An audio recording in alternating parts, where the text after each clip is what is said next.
Hello, friends. Welcome to another reel. And happy Independence Day. We are celebrating 79 years of India becoming independent. Let's look at the highs and the lows, the major highs and the lows of our journey as a republic, as a country, a free, independent country. Okay, so let's start with the highs. So, the first high, what I would say, is the Nehruvian era. There have been a lot of debate on it, but the Nehruvian era was the first building blocks of modern independent India.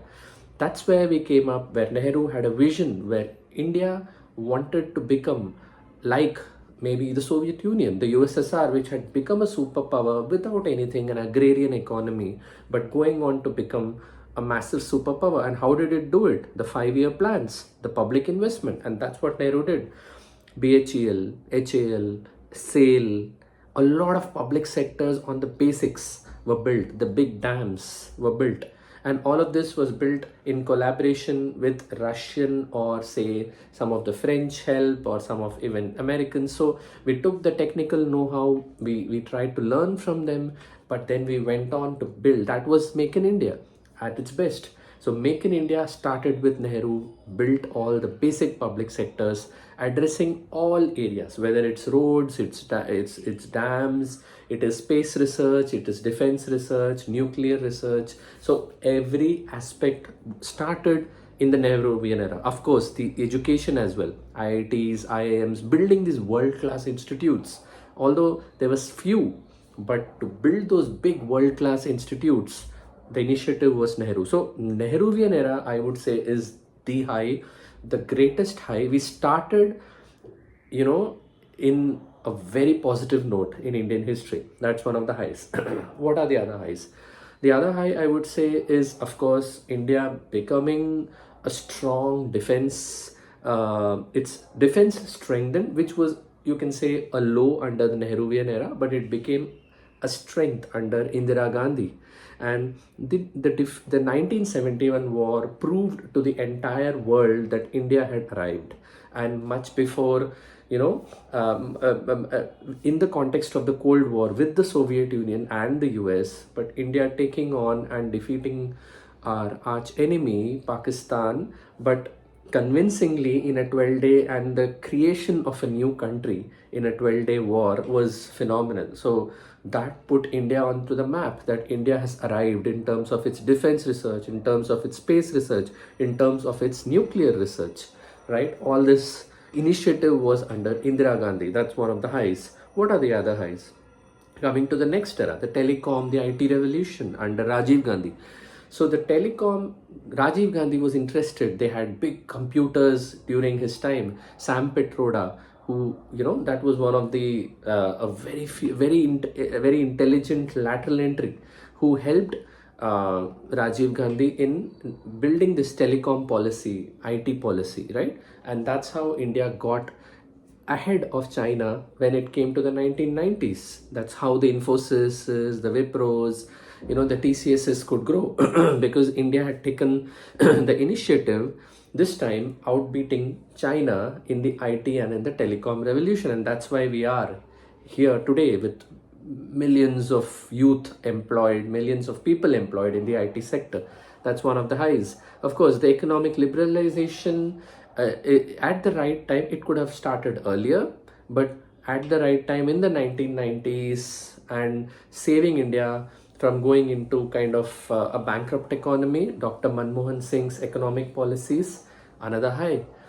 And of course, coming to the UPA era, Dr. Manmohan Singh and Sonia Gandhi's team, where they formed this rights-based policies, right? RTI, right to information, RTE, right to education, Manrega, and Forests Act. So these kind of pro-people policies, but not just giving, it's not like a freebie. It was basically a rights-based approach where the people could go to the courts, right, asking for their right. And that's what is a rights-based approach. That's how a welfare state model envisioned. And with India now becoming a global economy, with Manmohan Singh as Prime Minister and Sonia Gandhi driving the political partners, it was a golden era where India could move on to become not just an economic giant, which it was becoming, but also a welfare state. A welfare state, the vision started in the UPA era, and this rights based program has been something which even the current dispensation cannot go back on. Okay, that's one of the other highs.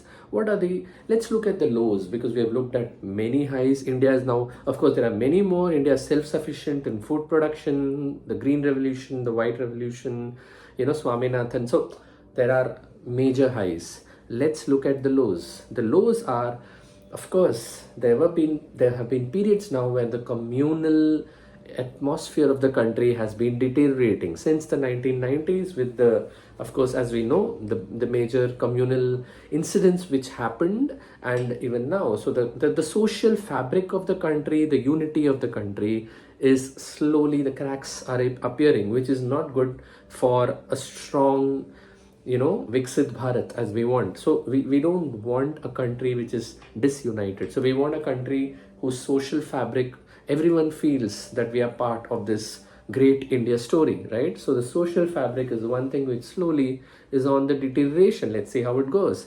That is one of the lows. The other low, of course, is despite 78-79 years, we still have people below the poverty line. We still have people where we need to give the 5 kilos rice. There is welfareism needed, to take care of the poorest of the poor. So India, despite being a top GDP economy, growing in GDP, even in defense, space research, but we still have a safety net to build, right? We need to build this welfare state, this safety net, because there are lots and lots of people who are still struggling for the basics, right? The roti kapda makan, that issue of roti kapda makan is still not basically addressed, right, after so many years. So that's one of the lows we see. So friends, we have been advancing as a republic. India's democracy is a shining star, especially for those countries who got independent during, just imagine, a lot of countries going towards dictatorships. It is the entire Middle East went towards dictatorships, or you can have theocratic states like, say, Iran or Pakistan, and we have even totalitarian states nearby. So but India was a beacon of democracy. This is our greatest strength.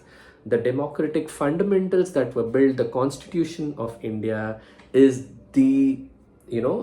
our greatest achievement, as we can call it. So let's safeguard our democracy, and let's hope that India now jumps into this Viksit Bharat road, but at the same time, as Gandhiji's talisman said, taking the last, whenever we want to think of our policy, we should think of what is the last mile delivery. What about the last person in the line? And that matters if we want India to be, the superpower in the next 20-30 years to come. Thanks for watching. Happy Independence Day to all.